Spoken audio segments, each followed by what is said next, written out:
in Arizona, I think that the border is different. People were really kind of funneled into this area in the late 90s, and a lot of that had to do with Border Patrol's policy of prevention through deterrence, which is a policy that very clearly states that the Border Patrol had full intention of sending people into a crossing ordeal that would put them in mortal peril, which is an inherently inhumane policy.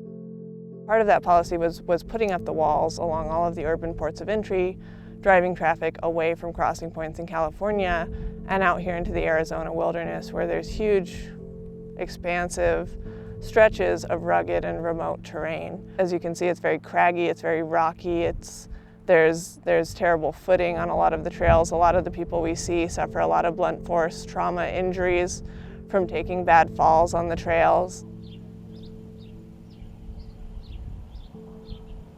The militarization of the border is something that has been getting worse and worse for a long time. I would say the past 20 some odd years.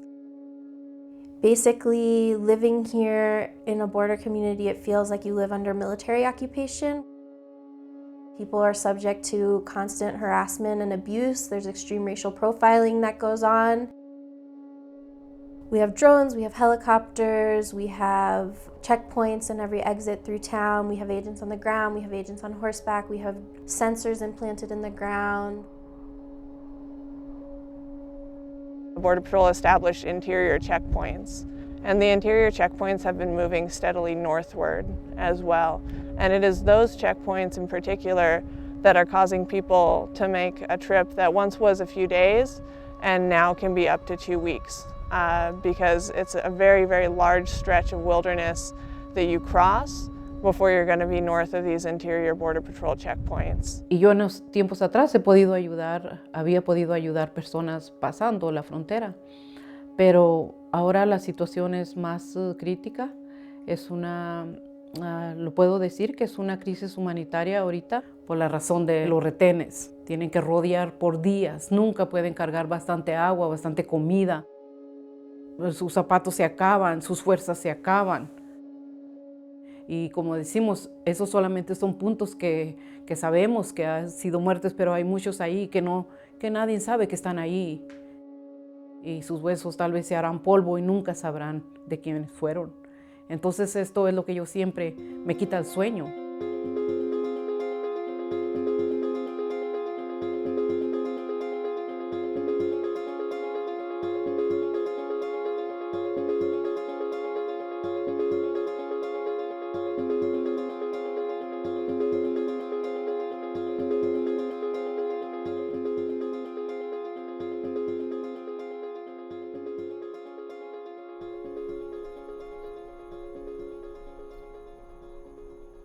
Una cosa yo sí creo es que los retenes están ahí solamente como algo que está causando más muertes en el desierto.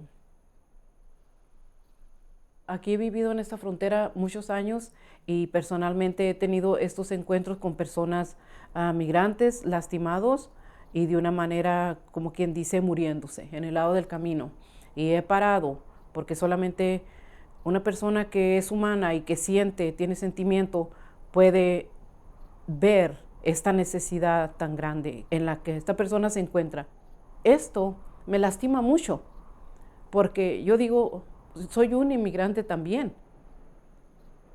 Para mí, la vida es preciosa, no importa de qué país sea esta persona, esa vida es importante.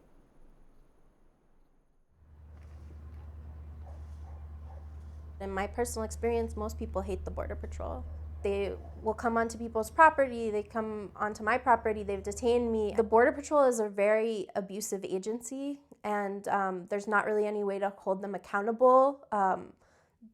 You can file a complaint, but usually that complaint will go nowhere. And they're pretty much operating in this really rural zone with no oversight. And what that leads to is a lot of abuse, and so people who live here experience that firsthand.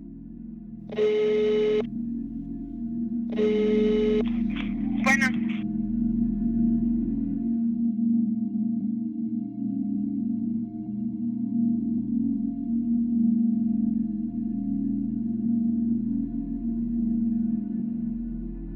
Hubo un día que no vino, un sábado tenía que venir y no vino. Entonces el domingo ya nos dijo su novia muy desesperada pues que algo le había pasado porque no se reportaba, porque no llamaba.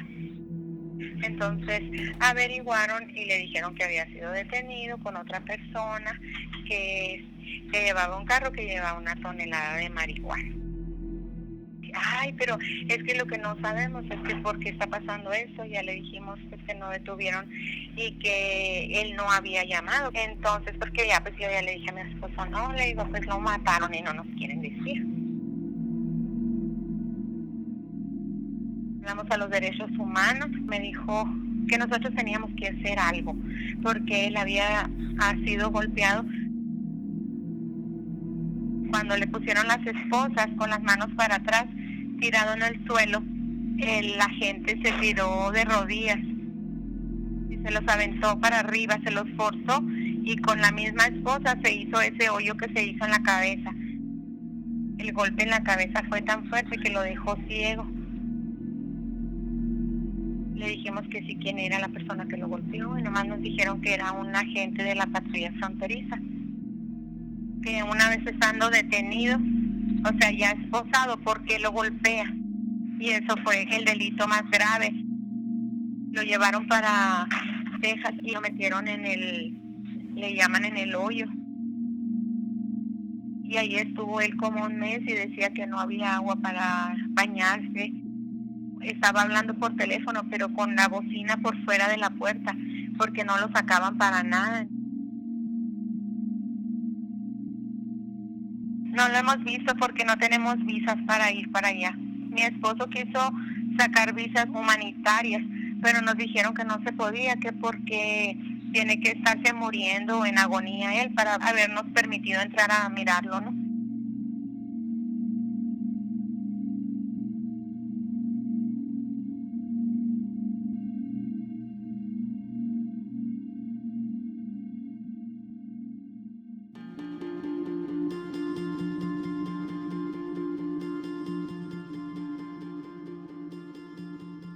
We need immigration policy that's based on human dignity and not based on enforcement. We need a legal path to citizenship. As somebody who lives on the border, I can say with total certainty that a military approach to the border is absolutely immoral and ineffective, and that we don't need more walls, we don't need more enforcement infrastructure here. If you care about human life, if you care about people at all, you would not be in favor of these policies which are creating death and suffering. I think that we are approaching an era that is going to be really defined by borders and by the militarization of borders. And the borders between the globally wealthy and the globally not wealthy are going to be the fighting grounds for human rights over the next several decades. Esto está pasando ahorita, que tú y yo estamos sentados aquí. ¿Y qué estamos haciendo para evitar este problema? Es grande, es fuerte. Es una crisis humanitaria, esto para mí. Lo vivo todos los días. Soy parte de ella. Está mal, está fuera de control. Esto tiene que tener un fin ya pronto. Ojalá Dios lo quiera. Siempre ruego a Dios por algo mejor, por un nuevo día mejor. No hay necesidad de esto. No hay necesidad de esto.